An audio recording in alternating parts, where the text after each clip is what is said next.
Proceso para la retroalimentación del estudiante en el marco de la estrategia Aprendo en casa. Como sabemos, el contexto de emergencia sanitaria que estamos viviendo ha impactado en la educación, sobre todo en la forma de enseñanza de los y las docentes y en la recepción de aprendizajes de los y las estudiantes. Bajo este marco, se han emitido normativas para establecer criterios sobre el proceso de enseñanza y aprendizaje.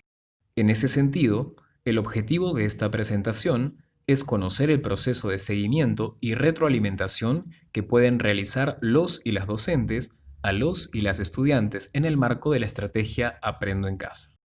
Pero, ¿por qué es importante que el directivo conozca este proceso?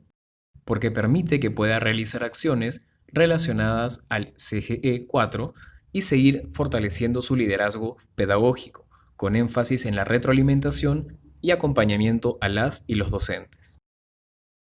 ¿En qué consiste el proceso de retroalimentación a estudiantes? Veamos la siguiente lámina. Proceso de retroalimentación a estudiantes.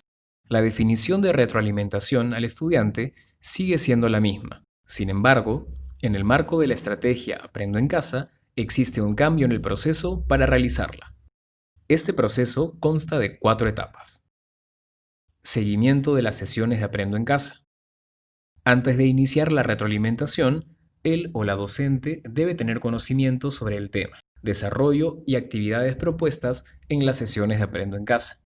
Para ello, debe revisar información sobre las sesiones propuestas, ya sea a través de la web, televisión o radio, según sea el caso. Seguimiento de actividades. Luego de que él o la docente tiene el conocimiento sobre las sesiones propuestas y las actividades asignadas a las y los estudiantes, debe verificar que éstas se cumplan. Retroalimentación. Luego de que él o la docente tiene el conocimiento sobre las sesiones y actividades propuestas, además le hace seguimiento al cumplimiento de actividades. Este debe identificar las necesidades de aprendizaje y realizar la retroalimentación respectiva. Actividades complementarias. Puede dejar actividades complementarias a los y las estudiantes, ya sea porque persisten las necesidades, para reforzar aspectos generales o porque ve necesario contextualizar las actividades de Aprendo en casa. Esta etapa es opcional. A continuación se explicarán las 3 primeras etapas. Etapa 1. Seguimiento de las sesiones de Aprendo en casa. Esta etapa tiene 2 criterios. El primer criterio se trata de revisar las plataformas y consta de 4 pasos. Él o la docente ingresa a la plataforma Aprendo en casa a través del siguiente enlace. Descarga la programación de la semana.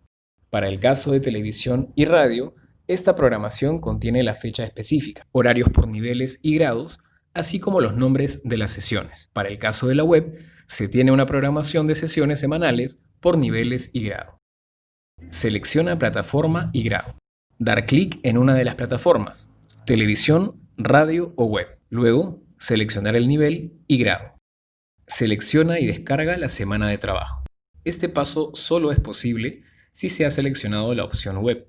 Para las otras opciones, como televisión, aparecerán las sesiones de Aprendo en casa en video y en audio para el caso de radio.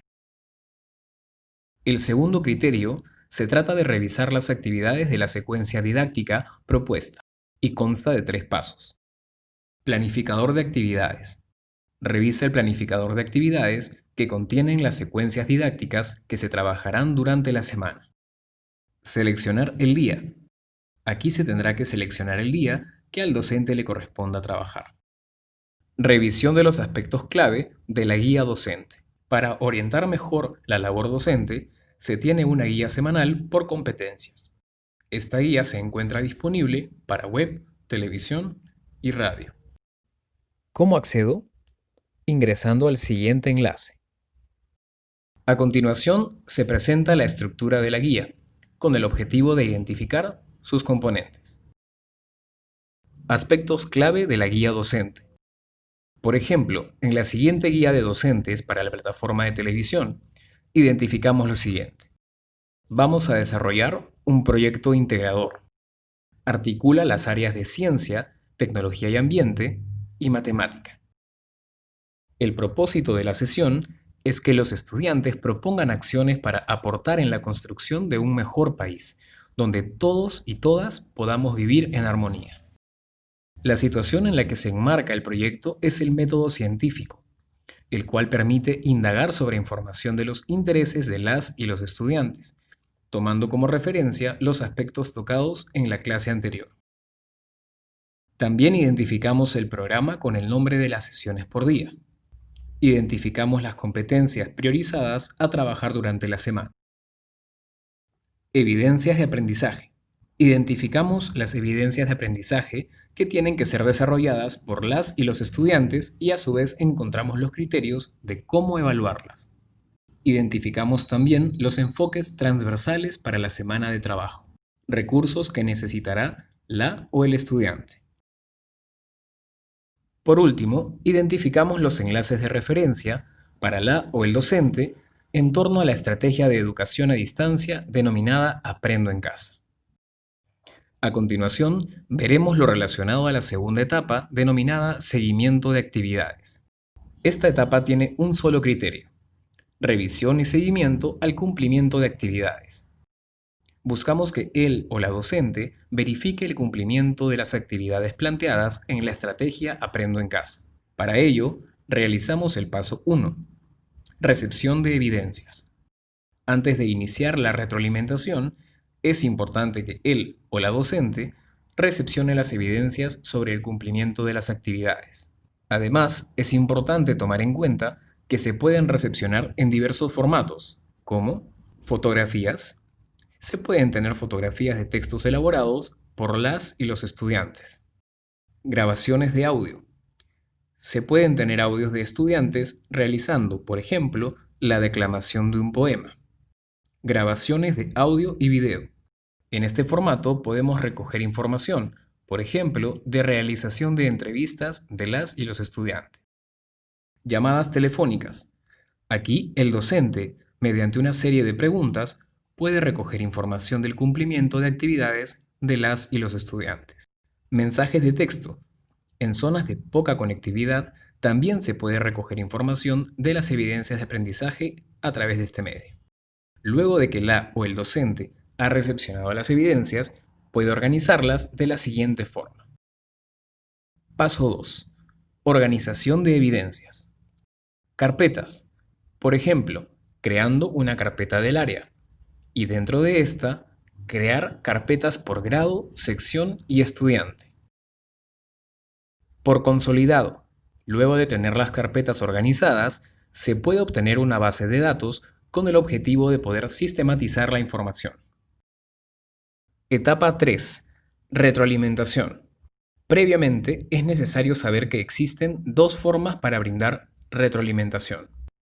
Retroalimentación sincrónica, basada en interacciones simultáneas. Se puede dar a través de plataformas virtuales, como Zoom, Webex, Meeting, Skype, etc., o mediante llamadas telefónicas.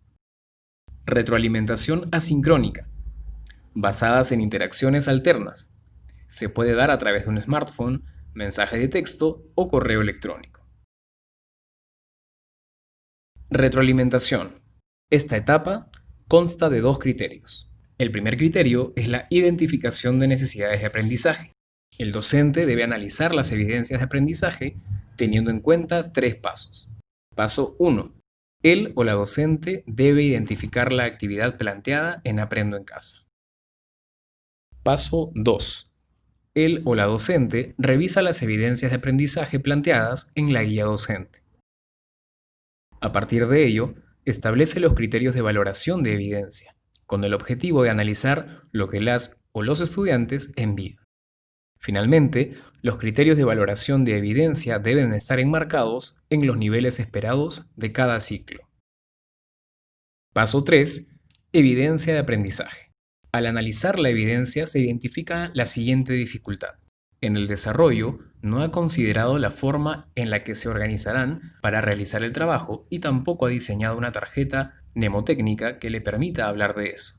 Luego de ello, él o la docente puede retroalimentar. Pero, ¿qué retroalimentación es necesaria para asegurar los aprendizajes?